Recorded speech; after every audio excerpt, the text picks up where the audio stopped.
Alors pourquoi s'intéresser à la recherche d'exoplanètes? C'est parce que pour que de la vie apparaisse dans la galaxie, il faut bien qu'elle se base sur quelque chose, qu'elle émerge de quelque chose. Elle ne peut pas apparaître comme ça de nulle part dans le vide spatial, là où il n'y a que du froid et des radiations mortelles.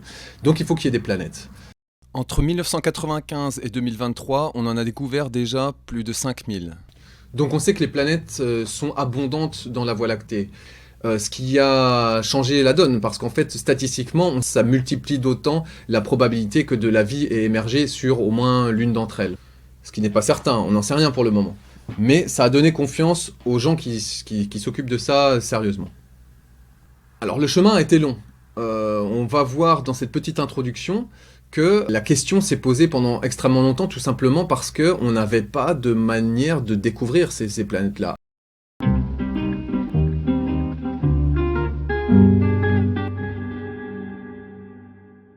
Alors parmi tous les petits points blancs lumineux qui ornent la sphère céleste, on avait déjà remarqué à cette époque-là que certains se déplaçaient d'une nuit à l'autre, ou plutôt d'une semaine à l'autre. C'est-à-dire qu'on voyait tout le ciel se reproduire exactement et défiler de la même manière nuit après nuit, mais il y a certains petits points qui n'apparaissaient pas exactement à l'endroit où ils étaient la veille. Et on a compris qu'ils avaient un statut spécial et on les a appelés des astres errants à l'époque, ce qui a donné le mot planète par la suite. En tout, il y avait 7 astres qui ne suivaient pas le mouvement général des étoiles à l'époque.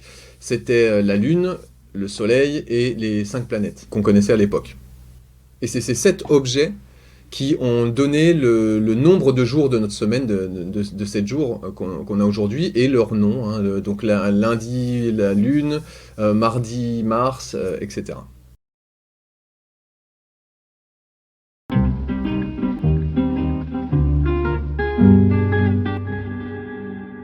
Alors sur cette petite animation, on voit, donc extrêmement simplifié et pas du tout à l'échelle, hein. La Terre, qui est la 3e planète en partant du Soleil, on la voit en bleu ici, elle est 109 fois plus petite que le Soleil, et elle est bien plus éloignée que ça. Les planètes normalement n'apparaîtraient pas sur l'écran, si on garde l'échelle de taille du Soleil. Mais alors à quoi elle sert cette animation? Déjà à comprendre qu'on a 8 planètes qui tournent autour du Soleil, et on voit leur vitesse relative. Plus on s'approche du Soleil, plus les planètes tournent vite. Ce qui est assez intuitif à comprendre en prenant l'exemple d'une baignoire où l'eau qui est proche du siphon va toujours aller plus vite que l'eau qui est éloignée. Et pourquoi je vous raconte ça, c'est que ça aura son importance dans la suite de la vidéo.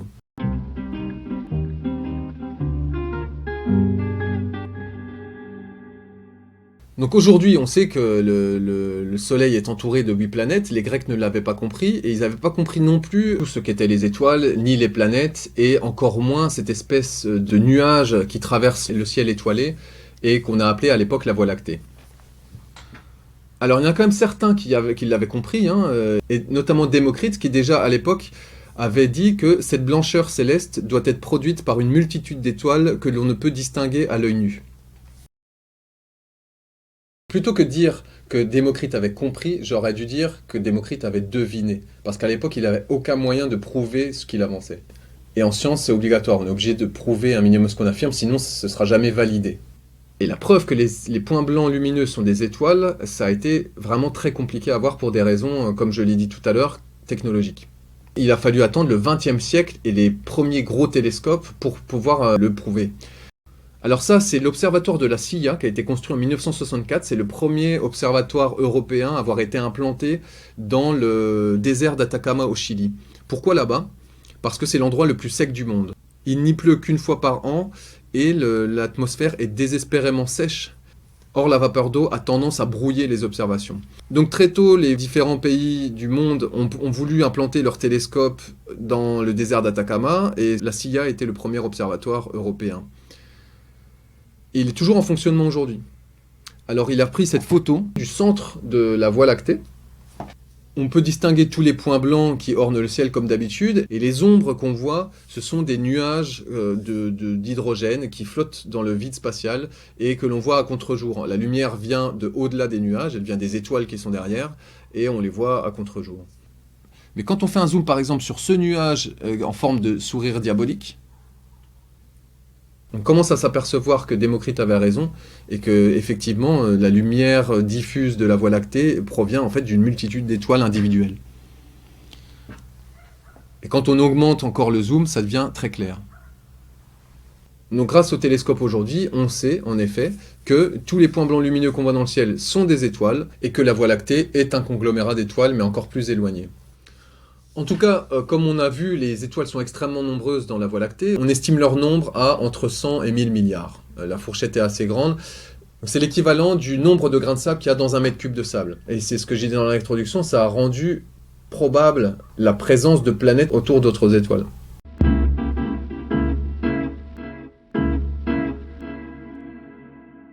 Alors j'ai remarqué aussi que certaines personnes sont un petit peu confuses par rapport à ce qu'on appelle la Voie lactée. Donc la Voie lactée, c'est cette trace blanche qu'il y a dans le ciel, mais en même temps, c'est la galaxie dans laquelle on est censé être. Alors comment peut-on être à l'intérieur de quelque chose que l'on voit dans le ciel ? En fait, c'est une question de définition. Les Grecs ont appelé la Voie lactée la trace qu'ils voyaient dans le ciel, et ensuite, on s'est rendu compte au XXe siècle qu'en fait, toutes les étoiles qu'on voit autour de nous font partie de la même galaxie. Et que ce que les Grecs appelaient la Voie lactée, en fait, c'est le centre de la galaxie que nous, on appelle aujourd'hui la Voie lactée.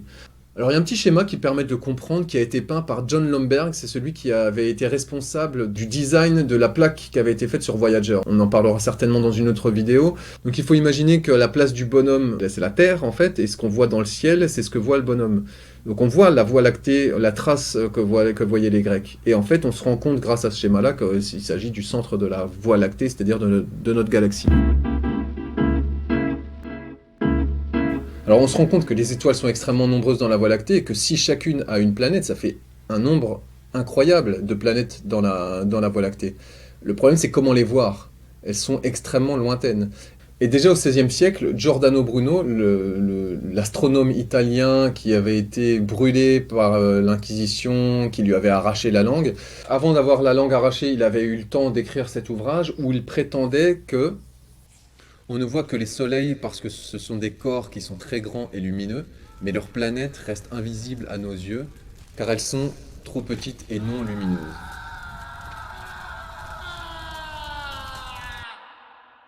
Et ça a toujours été le problème en fait. Plus le fait que la lumière de l'étoile est tellement intense qu'elle noie la planète et qu'elle la rend encore plus difficilement discernable.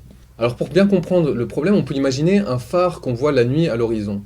Quand on regarde la lumière qui est émise par le phare, en fait, on ne voit pas l'ampoule. Le phare est bien trop loin pour qu'on distingue l'ampoule. C'est le même problème avec les étoiles. Donc, quand on voit une étoile dans le ciel, en fait, on voit la lumière très intense qui est émise par l'étoile, mais on ne voit pas l'étoile en elle-même. On n'a pas la résolution suffisante pour la distinguer. Alors, détecter une planète qui tourne autour de cette étoile, ce serait comme distinguer un moustique qui tourne autour de l'ampoule d'un phare qu'on voit à l'horizon. C'est absolument impossible. Et pourtant, en 1995, on a finalement réussi à contourner le problème.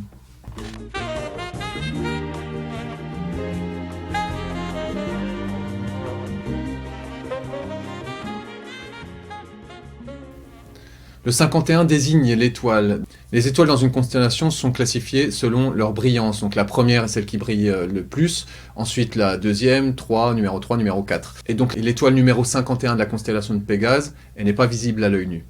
Pour l'observer, les astronomes ont utilisé un télescope de l'Observatoire de Haute-Provence, et c'est grâce à ça qu'ils ont pu découvrir pour la première fois dans l'histoire de l'humanité une planète qui tourne autour d'une autre étoile que le Soleil, la toute première exoplanète qui ressemble à ça. Et oui, comme j'ai dit avant, ils ont contourné le problème par une méthode de détection indirecte, mais qui n'est pas moins fiable que si on avait vu la planète directement. Et la technique qu'ils ont utilisée pour ça, on la voit dans ce graphique en ordonnée, le VR qui signifie vitesse radiale. C'est la première technique historique de détection des exoplanètes. Et c'est cette technique qu'on va détailler dans une prochaine vidéo.